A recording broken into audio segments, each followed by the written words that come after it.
வாழ்வோம் வாழ்விப்போம். Don't allow others to advise you. ஞான வாழ்க்கையில அது முடிவு எடுக்கணும். யாரையும் உங்களுக்கு அட்வைஸ் பண்ணது அலோவ் பண்ணவே பண்ணாதீங்க. ப்ளீஸ் வேண்டாங்கன்னு சொல்லு. இல்லைன்னா நமக்குள்ள பக்கம் வந்துடும் சொல்லு. புரியவை தெரியாம அவங்க சொல்லுவாங்க, வேணும்னு சொல்ல மாட்டாங்க. உங்களுக்கு நல்லதுதானே உங்களுக்கு சொல்லுவாங்க. But it's wrong. அவங்களுக்கு தெரியாது உங்க நல்லது என்னன்னு. நீங்க எந்த ஸ்டேஜில் இருக்கீங்கன்னு அவங்களுக்கு புரியாது. நல்லதுதான் அவங்க சொல்லுவாங்க. அந்த நல்லது உங்களுக்கு தப்பா போகும். உங்க மனம் கஷ்டப்படும். அது அவங்கள பாதிக்கும். அப்ப நம்ம என்ன பண்ணணும்? அட்வைஸ் பண்றதுக்கு டோன்ட் அலோவ் அதர்ஸ். எப்ப நீங்க அம்மா அப்பா கையை விட்டு நீங்களே நடக்க ஆரம்பிச்சீங்க, நீங்களே சொந்தமா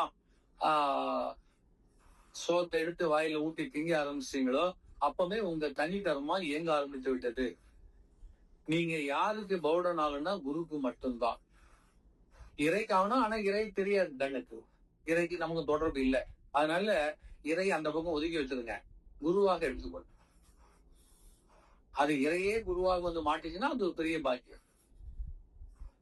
அப்ப அந்த குரு கிட்ட தான் நாம எல்லாமே அட்வைஸ் கேட்கறது, இப்போ ஆகுறது, சரணாகதி ஆகுறது, ஆல் தி திங்ஸ்.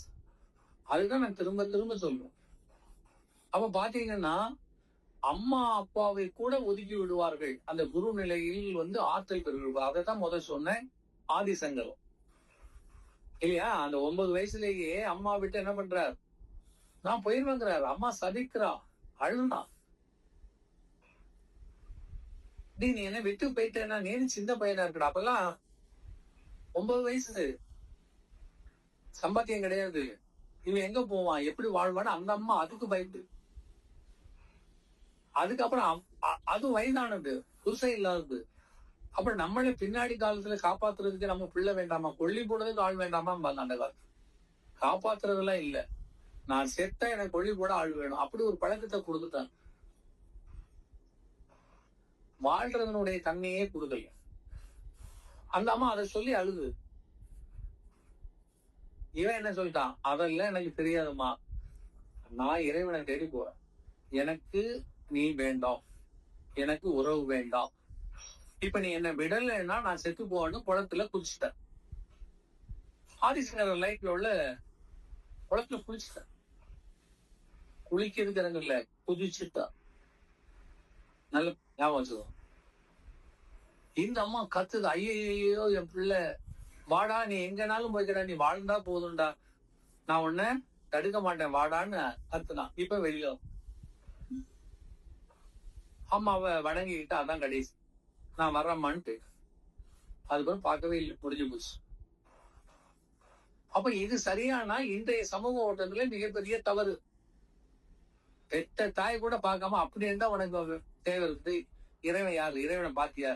சும்மா எவனா சொன்னதை கேட்டு போறான். அவங்க அப்படி எவனா சொன்னதை கேட்கல. காலகாலமாக செய்த தவத்தின் பலன் இப்பொழுது விடிந்தது. எந்த ஜென்மத்திலையும் செய்த பலனோ இந்த ஜென்மத்துல கூடுது. முன்னை தவமோ எது பட்டினத்தார் சொல்லுவார். அப்ப என்ன பண்றா? அவருக்கு இப்ப உணர்ந்துட்டாரு. இந்த பிறவி கர்மாவை தொலைக்க நம்மள்ட்ட இப்ப கர்மா இல்லை, நம்ம இறைவன்ட்ட போக வேண்டியதுதான். அப்போ இறைவன்ட்ட போனா தொண்டு செய்தே ஆகணும். அந்த தொண்டை ஆரம்பிச்சிருவோன்னு போயிட்டார். நம்ம குடும்பத்துல இருந்து பொண்டாட்டிக்கு, பிள்ளைக்கு, அம்மாக்கு, அப்பாக்கு எல்லாம் செய்யறதுன்னா அது மீண்டும் கர்மாவை தரும். அம்மா ஆசைப்படுறான்னு வாங்கி கொடுத்தா அது கர்மா தானே. அம்மாவுக்கு தேவையானதை நீங்க உணர்ந்து செய்தா அது கர்மா இல்லை. உங்களுக்கு தெரியுது அம்மாவுக்கு மாத்து கூடவே இல்லை, பாவம், சொல்லவே கூடாது. சொல்லாமலே போய் வாங்கி கொண்டு கொடுத்துருவாங்க. இது கர்மா. நிறைய இருக்கு. அதை யோசிச்சு யோசிச்சு சிந்திச்சு சிந்திச்சு உபதேசம் கேட்டு நீங்க செய்யணும். எது புது கர்மா, எது பழைய கர்மா.